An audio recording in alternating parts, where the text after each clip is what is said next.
నమస్తే, welcome to స్వతంత్ర news. నేను సోనియారావు. బులెటిన్ల ముందుగా హెడ్లైన్ చూద్దాం. కాంగ్రెస్లో కాకరేపుతున్న కడియం ఎంట్రీ, శ్రీహరిని చేర్చుకోవద్దంటున్న స్టేషన్ కాన్పూర్ నేతలు.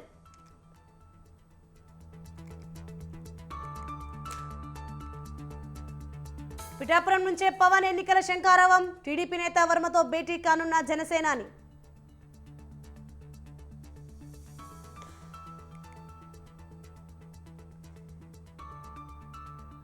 నేడు కడప, తిరుపతి జిల్లాలో చంద్రబాబు పర్యటన, ప్రొద్దుటూరులో ప్రజాగలం సభ.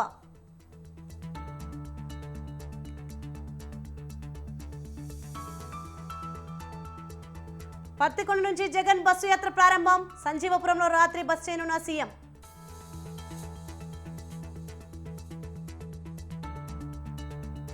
నేడు కామారెడ్డి మున్సిపల్ చైర్పర్సన్ పై బల పరీక్ష, అవిశ్వాస నోటీస్ అందజేసిన vice chairman.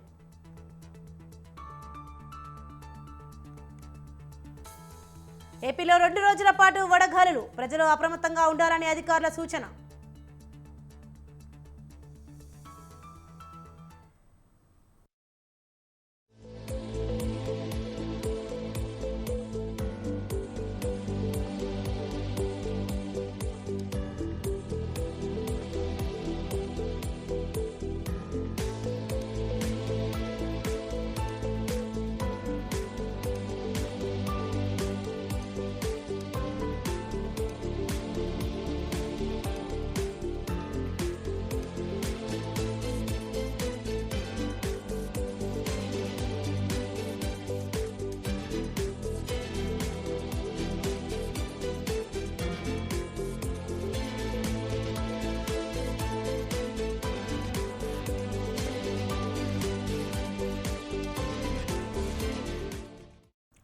Selection breaking news చూస్తున్నాం. సీఎం వైసీపీ అధినేత జగన్ బస్సు యాత్ర కొనసాగుతుంది.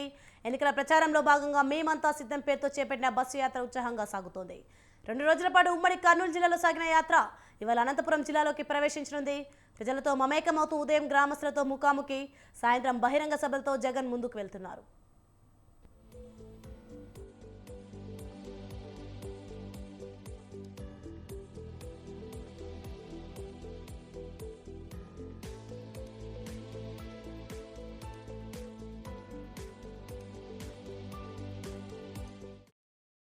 ఈ యాత్రలో భాగంగా సీఎం జగన్ 4వ రోజు పత్తికొండ నుంచి ప్రారంభించారు. జొన్నగిరి గుత్తు మీదుగా ప్రయాణించి గుత్తు శివార్లో భోజన విరామం తీసుకుంటారు. మధ్యాహ్నం 3 గంటలకు పామిడి కల్లూరు, అనంతపురం బైపాస్, రాప్తాడు బైపాస్, ఆకుతోటపల్లి, సంజీవపురం శివారు వరకు బస్ యాత్ర కొనసాగుతుంది. రాత్రి ధర్మవరం నియోజకవర్గం పరిధిలోని సంజీవపురంలో బస్ చేయనున్నారు సీఎం జగన్.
టీడీపీ అధినేత చంద్రబాబు ప్రజాగలం పేరుతో చేపట్టిన యాత్ర కొనసాగుతోంది. ప్రజలతో మమేకమవుతూ అధికార పక్షంపై విమర్శలు చేస్తూ యాత్ర కొనసాగిస్తున్నారు. నిన్న నంద్యాల జిల్లా బనగానపల్లి, నెల్లూరు జిల్లాలోని కావలి, వింజమూరులో నిర్వహించిన ప్రజాగలం బహిరంగ సభలో చంద్రబాబు మాట్లాడారు. వచ్చే ఎన్నికల్లో గెలిపే లక్ష్యంగా చావో రేవో అన్నట్టుగా ప్రజల్లోకి వెళ్తున్నారు చంద్రబాబు. ఇవాళ 3 జిల్లాలను చుట్టేనున్నారు. నేడు నెల్లూరు, తిరుపతి, కడప జిల్లాలో బహిరంగ సభల్లో పాల్గొంటారు. మధ్యాహ్నం 2 గంటలకు సూళ్లూరుపేటలో ప్రజాగలం సభలో పాల్గొంటారు చంద్రబాబు. అనంతరం మధ్యాహ్నం 3 గంటలకు శ్రీకాళహస్తిలో, సాయంత్రం 5 గంటలకు ప్రొద్దుటూరులో చంద్రబాబు ప్రజాగలం సభలో ఎన్నికల ప్రచారం నిర్వహిస్తారు.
తాను పోటీ చేసిన పిఠాపురంపై జనసేన అధినేత పవన్ కళ్యాణ్ ఫోకస్ చేశారు.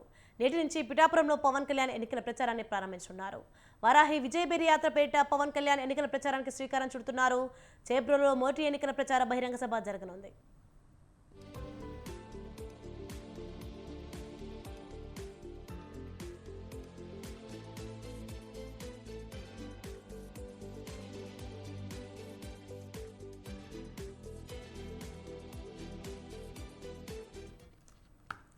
మధ్యాహ్నం 1 గంటకు పిఠాపురం పురోహితికాదేవి ఆలయంలో ప్రత్యేక పూజలు నిర్వహించనున్నారు. అక్కడే వారాహి వాహనానికి పూజలు నిర్వహించనున్నారు. 1:30కు దత్తపీఠాన్ని దర్శించుకోనున్నారు. మధ్యాహ్నం 2 గంటలకు దొంతమూరులో పిఠాపురం టీడీపీ ఇన్ఛార్జ్ వర్మతో భేటీ కానున్నారు. సాయంత్రం 4 గంటలకు చేబ్రోలు రామాలయం సెంటర్లో వారాహి విజయబేరి బహిరంగ సభ నిర్వహించనున్నారు.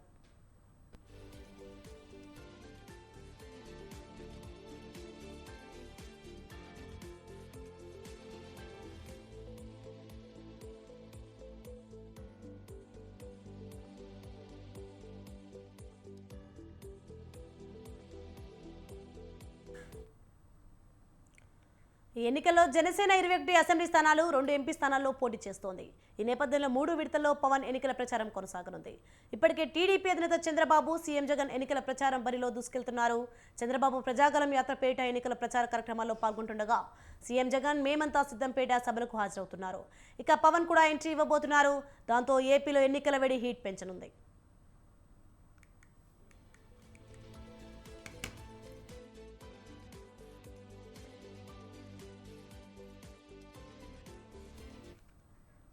తొలి విడతలో దాదాపు 10 నియోజకవర్గాల్లో పవన్ పర్యటిస్తారు. నేటి నుంచి ఏప్రిల్ 12 వరకు జనసేనాని పర్యటనలు ఉంటాయి. ఏప్రిల్ 2 వరకు ఆయన పిఠాపురంలో ఉంటారు. ఇవాళ మధ్యాహ్నం 12:30 గంటలకు పవన్ పిఠాపురం చేరుకుంటారు. తొలి రోజు శక్తిపీఠం పురోహితికాదేవి ఆలయానికి వెళ్లి అమ్మవారికి ప్రత్యేక పూజలు చేస్తారు. దత్తపీఠాన్ని దర్శిస్తారు. దొంతమూరు గ్రామంలో మాజీ ఎమ్మెల్యే వర్మ నివాసానికి వెళ్లి మర్యాదపూర్వకంగా కలుస్తారు. సాయంత్రం 4 గంటలకు చేబ్రోల్లో వారాహి విజయబేరి సభలో పాల్గొంటారు.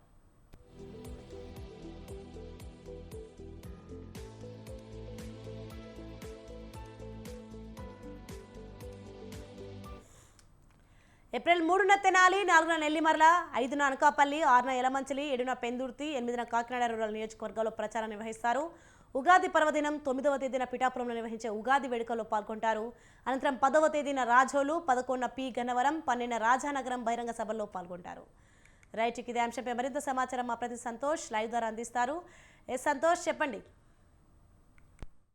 ఏపీలో ఎన్నికల హీట్ అనేది కూడా పెంచుతా ఉంది. ఇప్పటికే పోలింగ్ డేట్ అనౌన్స్ చేసిన నేపథ్యంలో ఇక పార్టీ అధినేతలు అయితే కనుక వారి యొక్క ప్రచారాన్ని అయితే కనుక స్పీడ్ పెంచుతున్నారనే చెప్పుకోవచ్చు. ఒక పక్క అధికార పార్టీ బస్సు యాత్ర చేపడుతుంటే ప్రతిపక్ష పార్టీలు ప్రజాగలం వారాహి యాత్ర అనేది కూడా నిర్వహిస్తా ఉన్నారు. ఇక జనసేన పార్టీ అధినేత పవన్ కళ్యాణ్ చూసుకున్నట్లయితే కనుక ఈ రోజు నుంచి కూడా పిఠాపురం నుంచి తన యొక్క వారాహి విజయబేరి యాత్ర అనేది కూడా ప్రారంభిస్తున్నట్టు కూడా తెలుస్తా ఉంది. అయితే పిఠాపురం మధ్యాహ్నం 12:30 గంటలకి చేరుకున్న అనంతరం కూడా అక్కడ ఉన్నటువంటి శక్తిపీఠం పురోహితికాదేవితో పాటు దత్తపీఠాన్ని కూడా సందర్శిస్తారు. అయితే అనంతరం కూడా చూసుకున్నట్లయితే కానీ టీడీపీ మాజీ ఎమ్మెల్యే అయినటువంటి వర్మ తోటి కూడా భేటీ అవుతా ఉన్నారు. ఎందుకంటే అక్కడ జనసేన పార్టీకి కేటాయించిన నేపథ్యంలో ఇటు పొత్తులో భాగంగా ఇటు వర్మ అనేది కూడా పార్టీ నుంచి కూడా టికెట్ ఆశించినప్పటికీ కూడా ఆయనకి దక్కకపోవడంతో ఆయనతో అసంతృప్తితో ఉన్న నేపథ్యంలోనే ఆయనతోటి కూడా భేటీ అవుతున్నట్టు కూడా తెలుస్తోంది. కలిసికట్టుగా వెళ్లే విధంగా కూడా ఇటు ప్రణాళికలు సిద్ధం చేయాలంటూ కూడా ఇప్పటికే అధినేతలు పిలుపునివ్వడం కూడా జరుగుతూ ఉంది. అయితే ఇప్పుడు తాజాగా చూసుకున్నట్లయితే కనుక టీడీపీ నేత అయినటువంటి వర్మతోటి జనసేన అధినేత పవన్ కళ్యాణ్ భేటీ అవుతా ఉంటారు. అయితే ముఖ్యంగా చూసుకున్నట్లయితే కనుక వారాహి యాత్ర 21 నియోజకవర్గాలు ఏదైతే జనసేన పొత్తులో భాగంగా 21 అసెంబ్లీ స్థానాలు కేటాయించారో అసెంబ్లీ స్థానాలు కవర్ చేసే విధంగా కూడా ప్రణాళికలు ఈ విజయబేరి యాత్ర అనేది కూడా ప్రణాళికలు సిద్ధం చేయడం కూడా జరుగుతూ ఉంది. అయితే మొదటి ఫేజ్ లో చూసుకున్నట్లయితే కనుక 21 అసెంబ్లీ స్థానాలు కవర్ అయిన అనంతరం కూడా ఏదైతే ఉమ్మడిగా భారీ బహిరంగ సభలు ఏర్పాటు చేస్తారో ఆ భారీ బహిరంగ సభల్లో కూడా ప్రచారం చేసే విధంగా కూడా ఇటు ఏర్పాట్లు చేసినట్టు కూడా తెలుస్తా ఉంది. ఈ బహిరంగ సభలకి ఇటు బీజేపీ కావచ్చు, అదేవిధంగా జనసేన టీడీపీ అధినేతలు పాల్గొంటున్న నేపథ్యంలో ఇటు పూర్తి స్థాయిలో అయితే కనుక రెండో ఫేజ్ లో ఉండబోతా ఉంది. ఏదేమైనప్పటికీ ఇటు మొదటి దశలో అయితే కనుక జనసేన నుంచి వారాహి విజయబేరి యాత్ర అనేది కూడా ఈ రోజు నుంచి ప్రారంభం అవుతున్నట్టు కూడా తెలుస్తోంది. తొలుతగా చూసుకున్నట్లయితే కనుక సాయంత్రం చేబ్రోలులోనే వారి యొక్క సభ అనేది కూడా నిర్వహిస్తా ఉన్నట్టు కూడా తెలుస్తా ఉంది. అయితే ముఖ్యంగా చూసుకున్నట్లయితే కనుక 5 సంవత్సరాల్లో ప్రభుత్వం ఏదైతే పరిపాలించిందో ఆ పరిపాలనా విధానాన్ని కూడా వ్యతిరేకిస్తూ అనేక విధాలుగా కూడా వ్యతిరేకిస్తున్న అవినీతి ఆరోపణలు ఎక్కువగా వెలువెత్తుతున్న నేపథ్యంలో ఇటు జనసేన అధినేత ప్రజలకైతే కనుక ఒక పిలుపు ఇస్తున్నట్టు కూడా తెలుస్తోంది. వైసీపీ విముక్త ఆంధ్రప్రదేశ్ దిశగా కూడా అందరూ పనిచేయాలంటూ కూడా సైన్యానికి అయితే కనుక జనసేన అధినేత పవన్ కళ్యాణ్ పిలుపునివ్వడం కూడా జరుగుతూ ఉంది Soni. Thank you Santosh.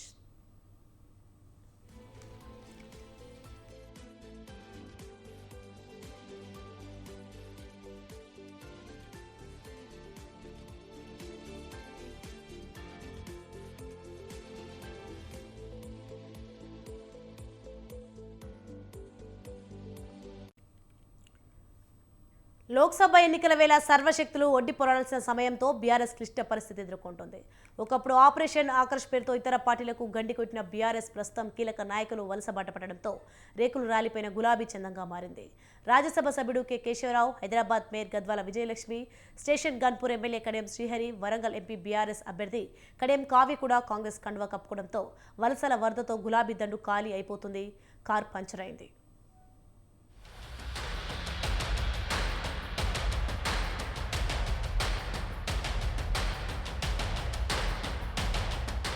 BRS పార్టీకి దెబ్బ మీద దెబ్బ తగులుతోంది. అసెంబ్లీ ఎన్నికల్లో ఓటమి దెబ్బ నుంచి ఇంకా కోలుకోని కేసీఆర్ పార్టీలో కీలక నాయకులు ఘర్ వాపసీ పేరుతో వలస వెళ్లిపోవడం ఆందోళన కలిగిస్తుంది. తీవ్ర సంక్షోభాన్ని ఎదుర్కొంటుంది. కాంగ్రెస్ పార్టీ రివెంజ్ పాలిటిక్స్ కు ఉద్యమ పార్టీ కుదేలైపోతుంది.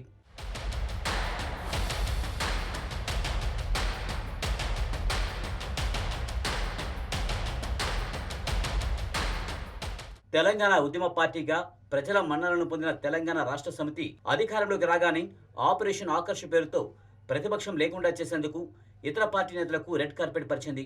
అనుకున్నదే తడవుగా 2014లో టీడీపీని ఖాళీ చేయించింది. 2018లో కాంగ్రెస్ ను ఖాళీ చేయించాలనే లక్ష్యంతో గులాబీ పార్టీ గేటు తెరిచారు.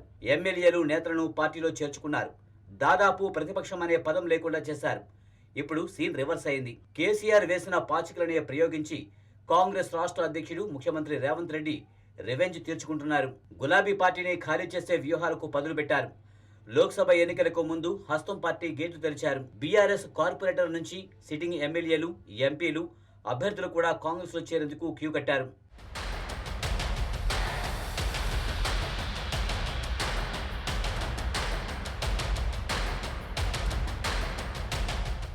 ఈ మధ్యనే Chevella sitting MP Ranjith Reddy, Khairatabad MLA Danam Nagender Congress కండువా కప్పుకున్నారు. Warangal MP Pasunuri Dayakar, Zaheerabad MP BB Patil, Nagar Kurnool MP P Ramulu కూడా గులాబీ దండును విడిచిపెట్టారు. అంతకుముందు మాజీ మేయర్ బొంతు రామ్మోహన్ పార్టీ మారారు. ఇలా దెబ్బ మీద దెబ్బ తగులుతూ వచ్చింది. తాజాగా పార్టీకి కీలకంగా ఉన్న కె కేశవరావు, ఆయన కుమార్తె విజయలక్ష్మి బీఆర్ఎస్ ను వీడుతున్నట్లు ప్రకటించడం కేసీఆర్ కు మింగుడు పడ్డం లేదు.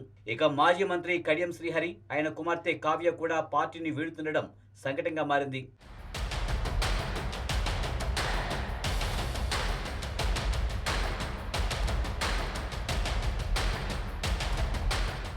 BRS Chevella sitting MP Ranjith Reddy Congress లో చేరి ఆ పార్టీ అభ్యర్థిగా లోక్సభ బరిలో నిలిచారు. వికారాబాద్ జడ్పీ చైర్పర్సన్ సునీత మహేందర్ రెడ్డి రాజీనామా చేసి కాంగ్రెస్ లో చేరగా ఆమెకు మల్కాజ్గిరి టికెట్ లభించింది.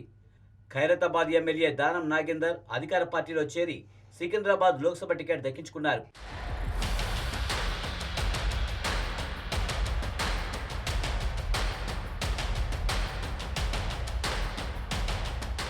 Zaheerabad BRS MP BB Patil బీజేపీలో చేరిన వెంటనే ఆ పార్టీ టికెట్ ఇచ్చింది. Nagar Kurnool BRS MP P Ramulu బీజేపీలో చేరగా ఆయన కుమారుడికి టికెట్ లభించింది. మాజీ ఎంపీలు జి నగేష్, అజ్మీరా సీతారాం నాయక్, మాజీ ఎమ్మెల్యేలు జలగం వెంకట్రావు, సైదిరెడ్డిలు ఇప్పటికే బీజేపీ కండువా కప్పుకున్నారు. వరంగల్ ఎంపీ పసునూరు దయాకర్ హస్తంగూటికి చేరారు. వరంగల్ నుంచి టికెట్ ను ఆశించిన వర్ధన్నపేట మాజీ ఎమ్మెల్యే ఆరూరి రమేష్ సైతం కారు దిగి కమలం పార్టీలో చేరారు. ఆదిలాబాద్ జిల్లాలో మాజీ మంత్రి ఇంద్రకరణ్ రెడ్డి బీఆర్ఎస్ కార్యకలాపాలకు దూరంగా ఉంటున్నారు. ఆయన కూడా కాంగ్రెస్ లో చేరతారనే ప్రచారం జరుగుతుంది. మరోవైపు ఇప్పటికే రాష్ట్రంలోని పలు మున్సిపాలిటీలు కాంగ్రెస్ పరమయ్యాయి.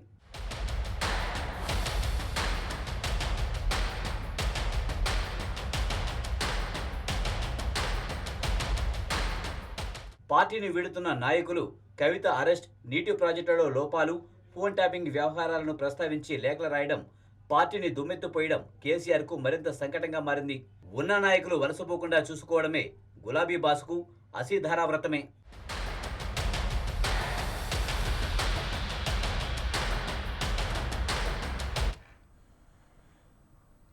మల్కాజ్గిరిలో బీజేపీ జెండా ఎగరడం ఖాయమని అన్నారు ఆ పార్టీ అభ్యర్థి ఈటెల రాజేందర్. దేశంలో మళ్లీ ప్రధాని మోదీయే కాబోతున్నారని, కాంగ్రెస్కు బీఆర్ఎస్కు ఓట్లు వేసేందుకు ప్రజలు సిద్ధంగా లేరని ఆయన విమర్శించారు. పేదల అభివృద్ధి కోసం మోడీ ప్రభుత్వం నిరంతరం పనిచేస్తుందని అన్నారు. దేశంలో రాష్ట్రంలో బీజేపీ అత్యధిక స్థానాలను గెలుస్తుందని ఆయన ధీమా వ్యక్తం చేశారు.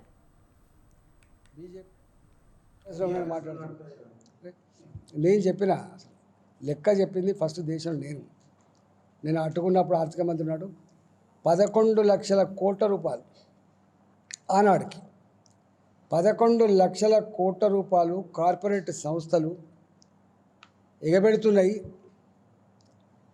కానీ ఆనాడు తెలంగాణ రైతాంగానికి రుణమాఫీలో ఒక 10,000 కోట్లు ఇవ్వమంటే మాకు ఇస్తలేరని చెప్పి మాట్లాడింది నేను.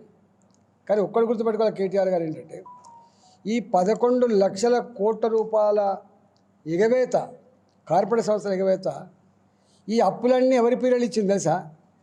మోడీ గారి పీరియడ్ ఇవ్వలే. ఈ అప్పులన్నీ మన్మోహన్ సింగ్ గారి పీరియడ్లో. ఈ అధికారం నీదా? ఈ అధికారం ప్రజలు ఇచ్చింది నీకు. ప్రజలు ఇచ్చిన పశ్చిమ గోదావరి జిల్లా నర్సాపురంలో జనసేన నేత చాగంటి చిన్న కార్యాలయంలో సమావేశం జరిగింది. దీనికి నర్సాపురం కూటమి అభ్యర్థి పార్టీ నేత బొమ్మిడి నాయకర్ హాజరయ్యారు. అధినేత తన సొంత ప్రయోజనం కన్నా రాష్ట్ర అభివృద్ధి కోసమే పాటుపడుతున్నారన్నారు. పవన్ ఉన్నత భావాలు, విలువలు కలిగిన వ్యక్తి అన్నారు. పిఠాపురంలో పవన్ను గెలిపించి ఏపీలో మోడీగా సీటు ఇచ్చి నర్సాపురం నియోజకవర్గంలో భారీ మెజార్టీతో గెలిపించి 2వ సీటుగా ఇస్తామన్నారు. ప్రతి ఒక్కరూ పార్టీ అభివృద్ధికి, అసెంబ్లీ సీటు విజయం సాధించేందుకు కృషి చేయాలని కోరారు. ఏదైనా ఒక దమ్ముగా మాట్లాడాలి అంటే, ఆంధ్ర రాష్ట్రంలో ఏదైనా ఒక సమస్య మీద పోరాటం చేయాలంటే ప్రాణం సైతం ప్రణగా పెట్టి పోరాటగాళ్ళ ధీరుడు మన పవన్ కళ్యాణ్ అనే సందర్భంగా నేను మీ అందరూ కూడా తెలియపరుస్తున్నా. మరి కాకలు తీరినటువంటి నాయకులు చంద్రబాబు నాయుడు గారు, ఆయన 14 సంవత్సరాలు ముఖ్యమంత్రిగా చేసి ఆంధ్ర రాష్ట్రాన్ని పరిపాలన చేసి గడిచినటువంటి 42 సంవత్సరాలు బట్టి సుదీర్ఘ రాజకీయాల్లో ఉంటూ కేంద్రంలో ప్రభుత్వాలు ఏర్పడాలంటే చంద్రబాబు నాయుడు గారి సపోర్ట్ కావాలన్నటువంటి విధంగా మరి ఆయన చేసినటువంటి విషయాన్ని మనం అందరం కూడా ఒకసారి ఆలోచన చేయాలి. పవన్ కళ్యాణ్ గారు నాకు కూడా చెప్పడం జరిగింది, కొత్తపల్లి సుబ్బారెడ్డి గారిని ఆయన రాష్ట్ర వ్యాప్తంగా ముందు పెట్టే బాధ్యత నేను తీసుకుంటానని చెప్పి పవన్ కళ్యాణ్ గారు నాకు కూడా చెప్పడం జరిగింది. అలాంటి మహోన్నత వ్యక్తి సారథ్యంలో జనసేన పార్టీ కార్యకర్తల సహకారంతో నర్సాపురం నియోజకవర్గంలో జిల్లాలోని అత్యధిక మెజార్టీ వచ్చి మున్సిపాలిటీ ఉద్యోగుల నియామకాల్లో రూల్స్ బ్రేక్, ఎన్నికల కోడ్తో హడావుడిగా భర్తీలు, కౌన్సిల్ తీర్మానం లేకుండానే అంతా కానిచ్చిన అధికారులు, ఉద్యోగాలు అమ్ముకున్నారంటూ ఆరోపణలు. ఇంతకీ ఉద్యోగాల అమ్మకాలేంటి? ఎవరా అవినీతి అధికారులు? కాకినాడ జిల్లా పిఠాపురంలో అసలేం జరిగింది? Watch the story.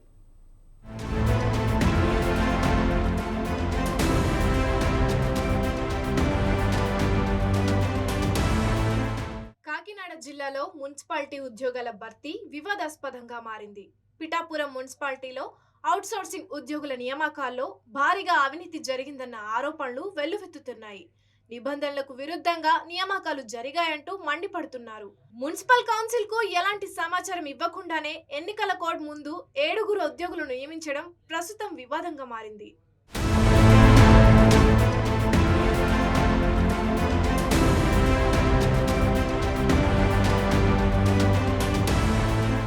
పిఠాపురం మున్సిపాలిటీలో ప్రజారోగ్యం, ఇంజనీరింగ్ విభాగాల్లో 6 నియమించారు అధికారులు. అలాగే ఒక ఉద్యోగికి పోస్టింగ్ మార్చారు. అయితే ఈ ఉద్యోగ నియామకాలు నిబంధనలకు పూర్తి విరుద్ధంగా జరిగాయని కౌన్సిలర్లు ఆరోపిస్తున్నారు. మరణించిన ఉద్యోగుల స్థానంలో ఆయా ఉద్యోగి కుటుంబ సభ్యులను కాకుండా బయట వ్యక్తులకు పోస్టులు అమ్ముకున్నారని ఆరోపిస్తున్నారు. భర్తీ చేసిన పోస్టులను వెంటనే రద్దు చేయాలని డిమాండ్ చేస్తున్నారు.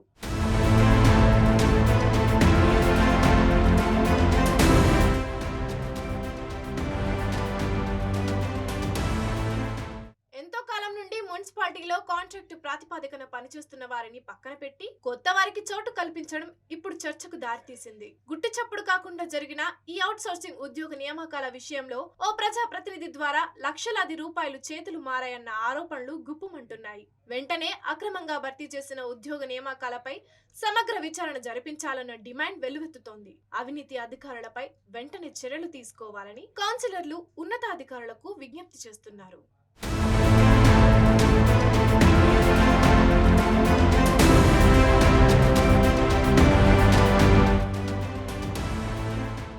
పిఠాపురం వాసులు ఆరోపిస్తున్నట్టు ఉద్యోగాల నియామకాల్లో నిబంధనలను గాలి కొదిలేశారా? అధికారులు అవినీతికి పాల్పడ్డారా? ఉన్నతాధికారులు విచారణకు సిద్ధమేనా అన్నది తెలియాలంటే మరికొన్ని రోజులు వేచి చూడక తప్పదు. మరి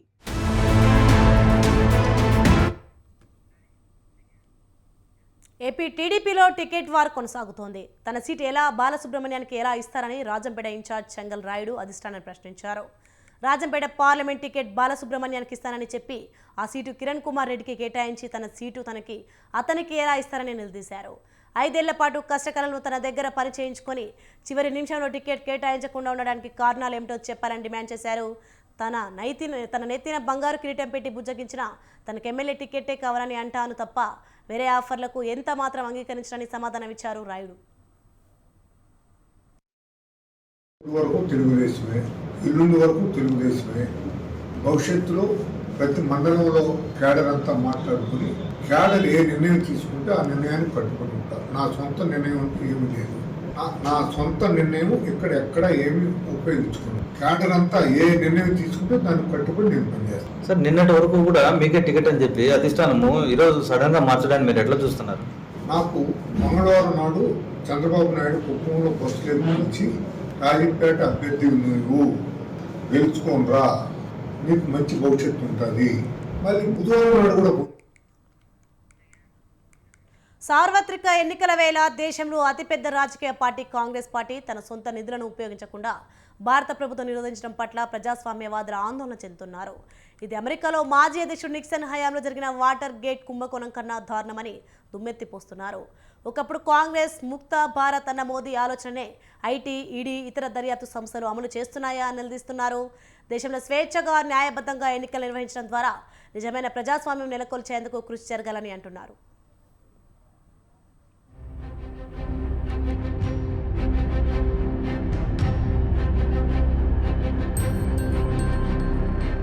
కేంద్రంలో నరేంద్ర మోదీ సర్కార్ 2024 పార్లమెంట్ ఎన్నికల్లో నెగ్గి తిరిగి 3వ టర్మ్ అధికారంలోకి రావాలని సర్వశక్తులు పణంగా పెట్టి పోరాడుతోంది. దేశంలో ప్రస్తుతం రాజకీయాలు చూస్తే 2014-2019 కన్నా బీజేపీ, ఎన్డీఏ క్లిష్ట పరిస్థితిని ఎదుర్కొంటున్నాయి. ఇటీవలి కాలంలో మోదీ సర్కార్ ఏకపక్ష నిర్ణయాలు, నియంతృత్వ ధోరణుల పట్ల ప్రజాస్వామ్యవాదులు, ప్రతిపక్ష పార్టీలు ఆందోళన చెందుతున్నాయి. దేశంలో స్వతంత్ర ప్రతిపత్తి గల సంస్థలుగా పేరొందిన ఎన్నికల కమిషన్ కు ఈసీ, సిఈసి నియామకాల కమిటీలో సుప్రీంకోర్టు సీజేఐ తప్పించి కేంద్ర మంత్రికే స్థానం కల్పించడం, ప్రతిపక్షాల నుంచి ఎంత ప్రతిఘటన ఎదురైనా పౌరసత్వ సవరణ చట్టం అమలుకు సిద్ధమవడం ఇందుకు ఉదాహరణలు.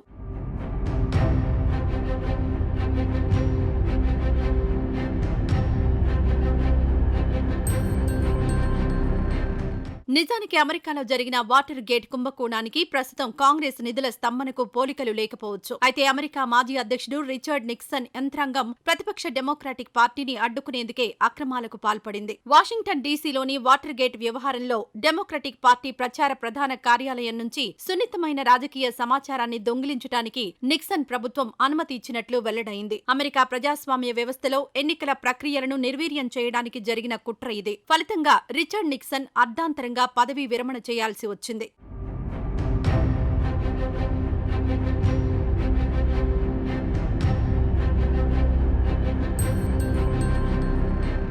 కాంగ్రెస్ ప్రపంచంలోనే అతిపెద్ద ప్రజాస్వామిక రాజకీయ పార్టీలలో ఒకటి. గొప్ప చరిత్ర కలిగిన పార్టీ. భారత స్వతంత్ర సమరంలో కాంగ్రెస్ పార్టీ పాత్ర తెలిసిందే. దాదాపు 50 ఏళ్లకు పైగా భారత రాజకీయాలను శాసించిన పార్టీ. అలాంటి పార్టీ రానున్న ఎన్నికల్లో సమర్థంగా పోటీ చేసేందుకు సిద్ధపడుతున్న వేళ ఆర్థిక మూలాలను దెబ్బతీయడం, ఐటీ దాడులు, నిధుల స్తంభన వంటి చర్యలు ప్రజాస్వామ్యానికి విఘాతమే. ఒక పక్క ప్రతిపక్ష పార్టీలపై ఐటీ, ఈడీ దాడులు, అవినీతి బూచీ చూపుతూ ప్రతిపక్ష ముఖ్యమంత్రులను జైలులో పెట్టడం, అధికార కూటమి ఎన్నికల ప్రాథమిక ప్రణాళికను మార్చడం సిగ్గుచేటు.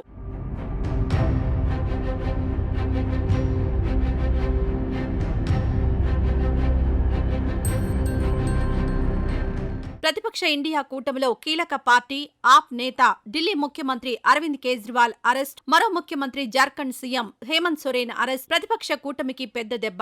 భారత ఎన్నికల కమిషన్ వద్ద నమోదైన రాజకీయ పార్టీలు వార్షిక ఆదాయ వ్యయాలకు సంబంధించి రిటర్న్లు దాఖలు చేయాల్సి ఉన్న ఆదాయపు పన్ను చట్టం 1961లోని సెక్షన్ 13A కింద ఆదాయపు పన్ను చెల్లించడం నుండి మినహాయింపు ఉంది. అయినా కాంగ్రెస్ కు లెక్కల్లో చూపని ఆదాయం వచ్చిందనే సాకుతో లోక్సభ ఎన్నికలకు కొన్ని వారాల ముందు కాంగ్రెస్ పార్టీకి చెందిన 11 బ్యాంకు ఖాతాలను ఆదాయపు పన్ను శాఖ స్తంభింపజేసింది. పెనాల్టీ డిమాండ్ కు సంబంధించి ఈ ఖాతాలు స్తంభింపజేయడం మరో షాకింగ్ న్యూస్. 7 ఏళ్ల క్రితం మోదీ సర్కార్ ప్రవేశపెట్టిన ఎలక్టోరల్ బాండ్ల పథకాన్ని సుప్రీంకోర్టు రద్దు చేసింది. ఎలక్టోరల్ బాండ్ల వల్ల అత్యధికంగా ప్రయోజనం పొందిన పార్టీ బీజేపీ కావడంతో ఈ గందరగోళం నుంచి దృష్టి మరల్చేందుకే బీజేపీ సర్కార్ ప్రతిపక్షాలను ముఖ్యంగా కాంగ్రెస్ ను టార్గెట్ చేస్తోందనే విమర్శలున్నాయి. अब तक सारा देश जान गया है कि इलेक्ट्रल बॉन्ड घोटाले से भारतीय जनता पार्टी ने करीब 8,250 करोड़ रुपया चंदा इकट्ठा किया है. हमने विस्तार से इस पर चर्चा की है पिछले कुछ दिनों में.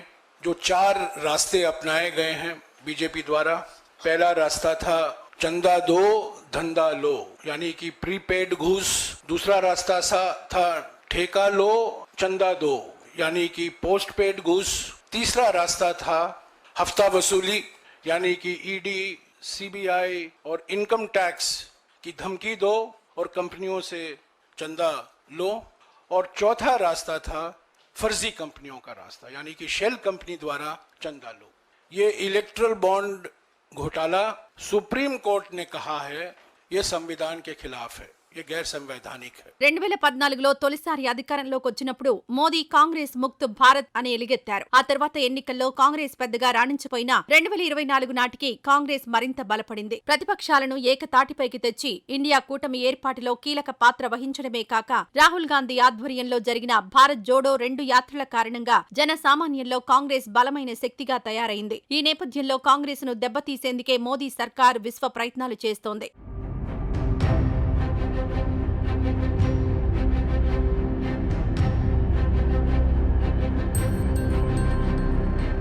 రానున్న పార్లమెంట్ ఎన్నికలు న్యాయంగా పారదర్శకంగా జరగాలంటే స్తంభింపజేసిన కాంగ్రెస్ అకౌంట్లన్నింటినీ పునరుద్ధరించాలి. ఆదాయ పన్ను శాఖ తక్షణం తన దాడులను నిలిపివేయాలి. అరెస్ట్ చేసిన ఢిల్లీ సీఎం, జార్ఖండ్ మాజీ సీఎం హేమంత్ సోరెన్లను విడుదల చేయాలి. ప్రతిపక్షాలపై సీబీఐ, ఈడీ, ఐటీ దాడులను సారస్వత ఎన్నికలు ముగిసే వరకు నిలిపివేయాలి. ఈవీఎంల విషయంలో ప్రతిపక్షాల డిమాండ్ను సీఈసీ ఆమోదించాలి. కేంద్ర ప్రభుత్వం కక్ష సాధింపు చర్యలకు పూర్తిగా స్వస్తి చెప్పాలి. అప్పుడే దేశంలో నిజమైన ప్రజాస్వామ్యం ఉందని అంతర్జాతీయ దేశాలు గుర్తిస్తాయి.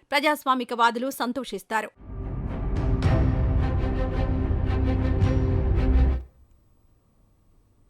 హైదరాబాద్ ఆర్టీసీ యూనియన్ నాయకుడు రాజిరెడ్డి కొడలు పావని ఆందోళన చేపట్టింది. రాజిరెడ్డి కొడుకు కార్తిక్ రెడ్డి పెళ్లి చేసుకుని తనను కాపురానికి తీసుకుపోవడం లేదని ఇంటి ముందు నిరసనకు దిగింది.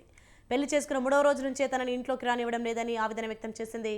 ధర్నా చేయడానికి రాగానే కుటుంబ సభ్యులు ఇంటికి తాళం వేసి వెళ్లిపోయారన్నారు. ఎమ్మెల్యే, మంత్రుల పేరు చెప్పి తమ మామ రాజిరెడ్డి బెదిరింపులకు దిగుతున్నారని కొడలు వాపోయింది. నేను వస్తే వెళ్ళిపోతారు. ఇప్పుడు కూడా నేను వద్దని ఇప్పుడు నా వస్తువు ఎందుకు ఇంట్లో నా పేరు పావని సార్. నేను రాజిరెడ్డి గారి కోడలు సార్. మా భర్త పేరు కార్తిక్ రెడ్డి. పెళ్లి మే 21 అయింది సార్ 2023. పెళ్లి అయిన దగ్గర నుంచి అంటే సార్ ముందు నుంచే మనీ ఎక్కువ డిమాండ్ చేస్తుండే సార్. ఫస్ట్ నుంచి కూడా పెళ్లి అయిన కాడ నుంచి డబ్బుల కోసం బాగా టార్చర్ చేసిర్రు. 2-3 మంత్స్ టార్చర్ చేసేది సార్ మనీ కోసం. రిజిస్ట్రేషన్స్ కి రావడం, పొలాల రిజిస్ట్రేషన్స్ కి వాటికి వీటికి రావడం. ఈ అబ్బాయి కూడా సార్ ఫస్ట్ నుంచి నాకు అబ్బాయి మీద డౌటే సార్. నేను వద్దు అనేసి అన్నారు సార్. ఇప్పుడు నాకు గోల్డ్ అన్న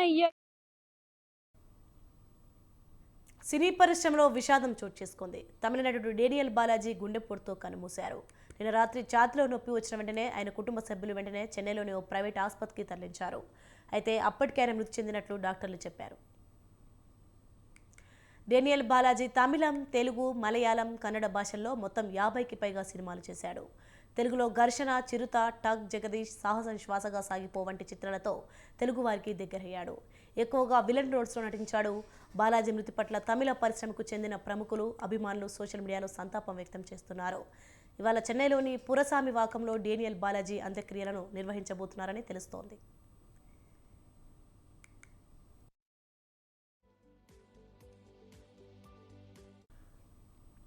డేనియల్ బాలాజీ తెలుగు మూలాలు ఉన్న నటుడు. ఆయన తండ్రి తెలుగువాడు, తల్లి తమిళం. దీంతో డేనియల్ తమిళ దర్శకుడిగా మారాలని సినిమాలోకి వచ్చారు. కానీ నటుడిగా స్థిరపడ్డారు. దర్శకుడు గౌతమ్ మేనన్తో డేనియల్ బాలాజీకి మంచి అనుబంధం ఉంది. ఆయన తమిళంతో పాటు తెలుగు, మలయాళం, కన్నడంలోనూ సినిమాలు చేశారు. ఎక్కువగా ప్రతి నాయకుని పాత్రలను కనిపించి మెప్పించారు. చిట్టి అనే తమిళ సీరియల్తో కెరీర్ ప్రారంభించిన ఆయన ఆ తర్వాత ఏప్రిల్, మదాతిల్, కాదల్ కొండెన్ వంటి చిత్రాల్లో నటించి పాపులర్ అయ్యారు.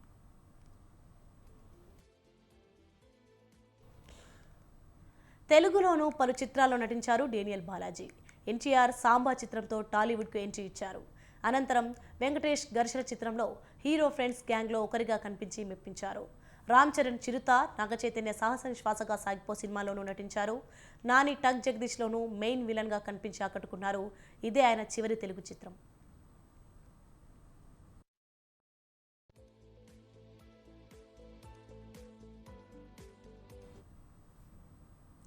SKV Bulletin updates. For more updates, keep watching Swatandhra News.